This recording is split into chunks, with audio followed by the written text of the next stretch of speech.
Venitul pasiv. Sfântul Graal al subiectelor despre finanțe personale. Capacitatea de a câștiga bani fără a face nimic.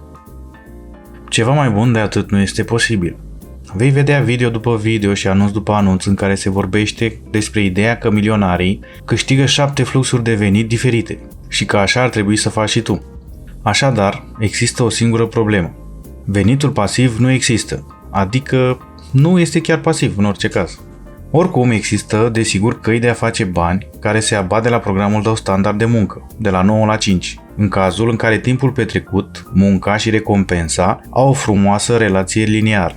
Dar marea majoritate a acestor așa zise strategii de venit pasiv pe care le vedeți în reclame online, în special aici pe YouTube, sunt în cel mai bun caz denaturate și în cel mai rău caz complet fabricate. Umeală pentru cei disperați financiar. Acum, nu spun că unele dintre aceste strategii nu au meritele lor, doar că nu prea sunt de acord cu termenul de venit pasiv. Unele dintre aceste lucruri ar putea să facă bani, dar în timp. Sună prea frumos să fie adevărat, adică, literalmente, nu trebuie să depui niciun efort și să câștigi bani? Nimic mai fals. Cel mai probabil o să pierzi bani când iei în considerare taxele și costurile de înregistrare pe care le faci fiind taxat chiar doar să încerci chestia asta. Așa că, haide să detaliem de ce venitul pasiv nu este chiar așa promițător. Rămâi la acest video pentru a afla mai multe.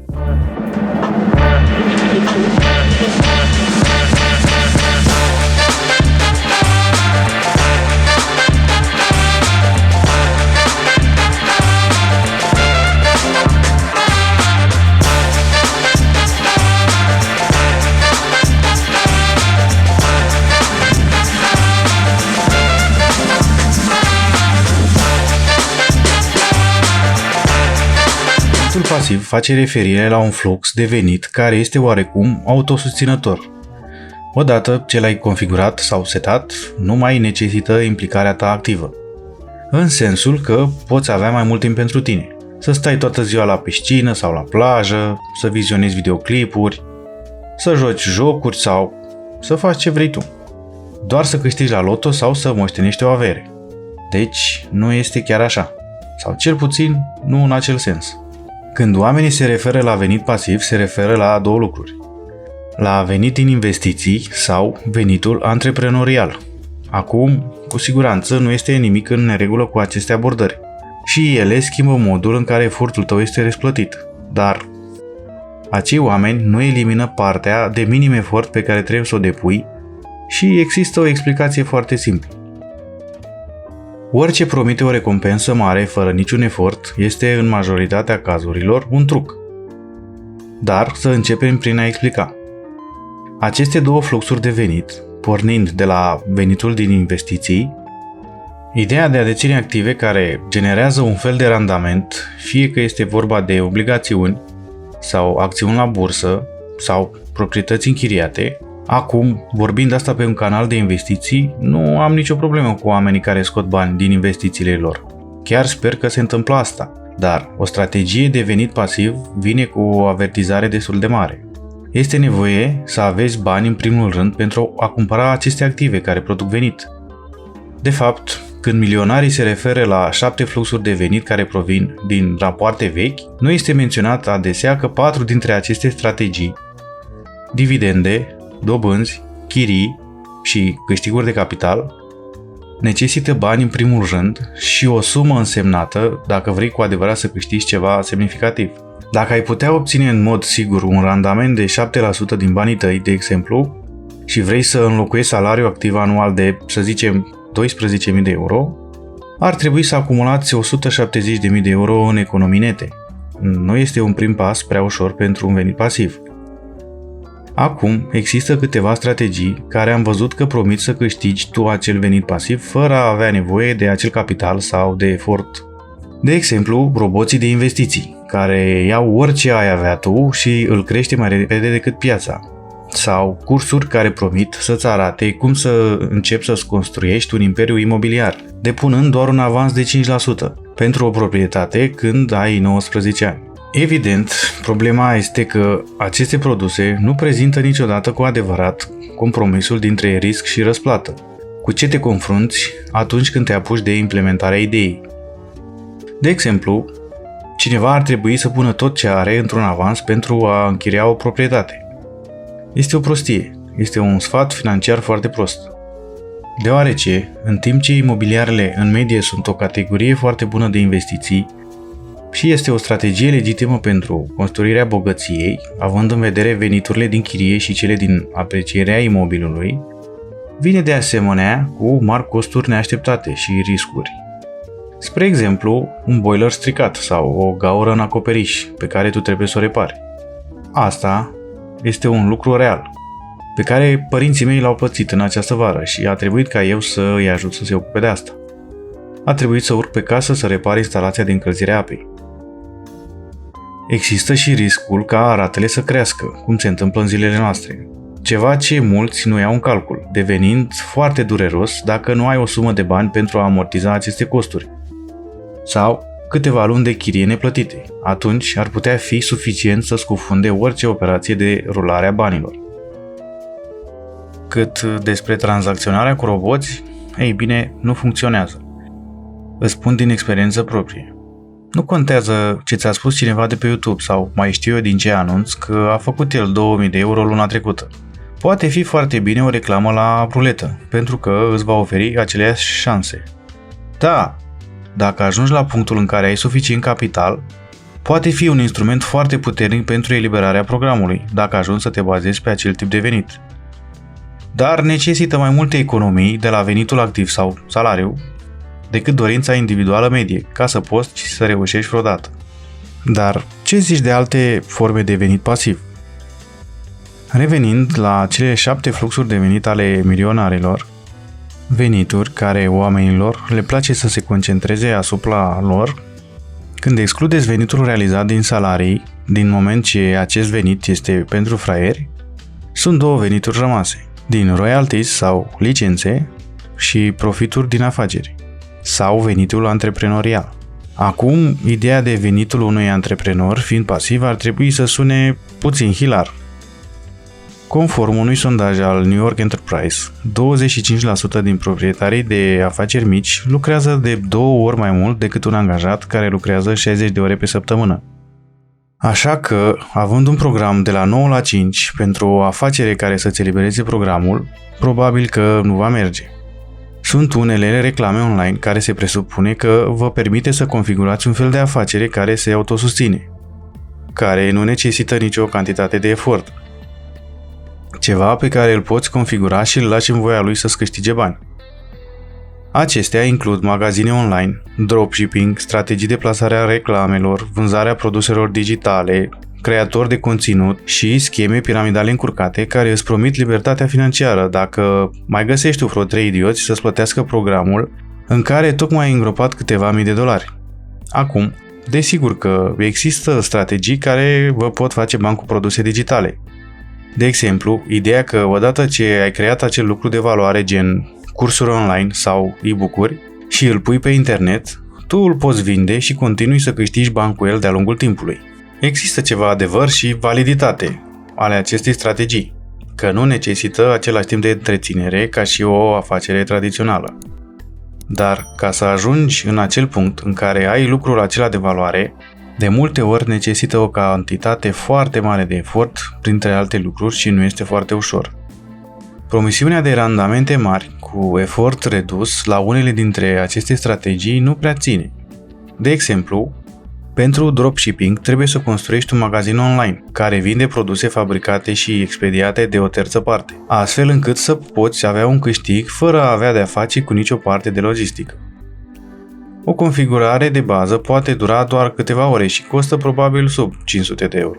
La configurarea unui domeniu web sau magazin online, poate chiar mai puțin dacă folosești un site ca Amazon pentru a-ți vinde produsul sau serviciul.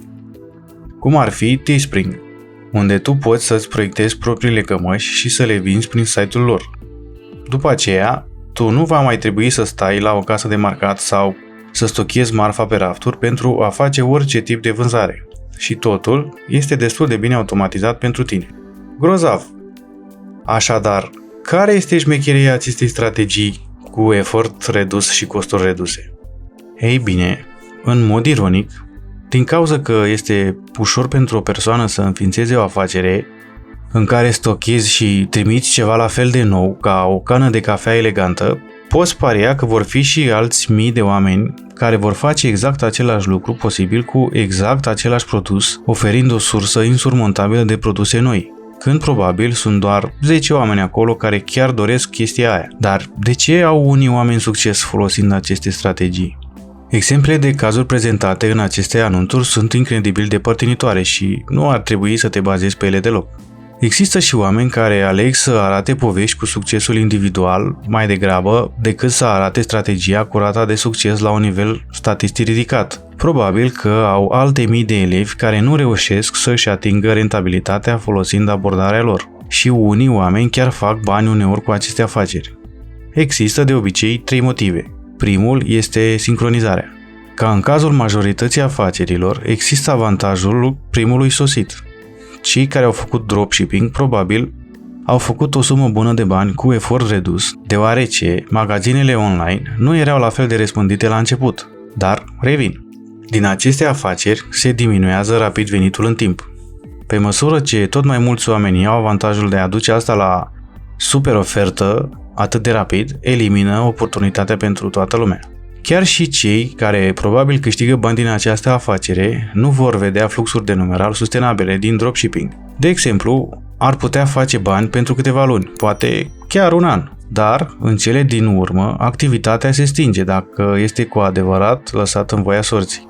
Deci, când vezi un anunț cu cineva care a petrecut câteva luni scriind un curs după ce au avut un venit pasiv și încă alte 3 povești de succes care îl susțină, poți paria că oportunitatea probabil deja a trecut. Acum, al doilea factor de succes cu aceste strategii online, după cum probabil ghiciți, este vorba de noroc. Norocul joacă un rol în fiecare efort antreprenorial și la fel se aplică cursurilor online, cărților electronice, blogurilor, orice produs digital unde te afli într-o ruptă cu o mare de creatori de conținut, să stai pe linia de plutire și să fii recunoscut. Apoi ajungem la al treilea factor, efortul. Aproape 90% din magazinele online eșuează în primele 4 luni, inclusiv companii cu un unic set de produse. Dar cele care vor face față sunt probabil cele în care oamenii depun mai mult timp și efort pentru personalizarea produselor. Lucrează cu furnizori pentru a-și asigura stocuri înaintea concurenților, marketarea produselor.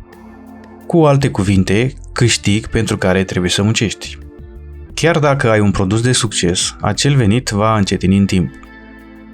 Dar atunci, de ce continuăm să-i vedem pe alții că promovează aceste strategii diferite? Ei bine, este ușor. Pentru că, într-adevăr, una din cele mai de succes și mai profitabile strategii de venit pasiv pe care le vei găsi este vânzarea de strategii de venit pasiv. Motiv pentru care cele mai urmărite videoclipuri de pe YouTube sunt 9 idei de venituri pasive sau cum să faci $27.000 pe săptămână. Păi, pentru că nu este ceva mai atrăgător financiar decât de a face bani fără niciun efort. Și de aici motivul pentru care vei fi servit cu reclame despre cum dropshipping-ul face oamenii bogați. Nu este pentru că dropshipping-ul face bani, ci pentru că persoana care dă anunțul câștigă bani din vânzarea acestei idei, cu taxele de înscriere la cursul lor sau la academia lor, chiar dacă probabil vei câștiga mai puțin pe oră folosind acel tip de strategie decât dacă ai conduce pentru Uber, de exemplu. Concluzia? Am fost puțin negativ până acum, dar intenția mea aici nu este de fapt să te descurajezi să urmărești una dintre aceste strategii de venit pasiv. Dacă asta vrei să faci, dacă te gândești că ar exista cerere pentru un curs online sau o carte electronică pe un subiect care ți se întâmplă să fii un expert, de ce să nu încerci?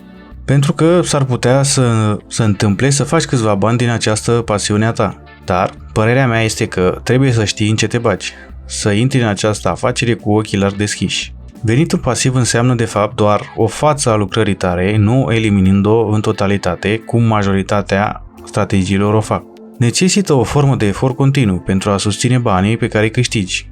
Vei culege ce ai semănat. Succesul tău va fi o funcție a aplicației tale, a oportunității și, cel mai important, al efortului tău. Acum, nimic din toate astea nu înseamnă că eu critic persoanele care folosesc termenul de venit pasiv sau care împărtășesc idei gratis despre cum să faceți bani în plus pe lângă și există, desigur. Poți încerca antreprenoriatul pe care dorești să-l încerci și să-ți construiești un venit suplimentar. Deci, dacă tu vrei să încerci una dintre aceste strategii, go for it! Dar fii conștient de timpul și capitalul pe care îl investești pentru a face acești bani. Ia în considerare dacă merită pragul de rentabilitate să cumperi un curs de $2000 despre dropshipping de la cineva care încearcă doar să-și finanțeze propriile strategii de venit pasiv. Dacă strategia lor este încă de succes, ca aceasta le permită să facă bani lângă piscină, fără niciun efort și să-l vândă într-un anunț pe YouTube. Dacă ați avut ceva de învățat și v-a plăcut acest material, nu uitați să dați like, subscribe și share pentru a arăta și prietenilor voștri. Mulțumesc pentru vizionare și pe data viitoare!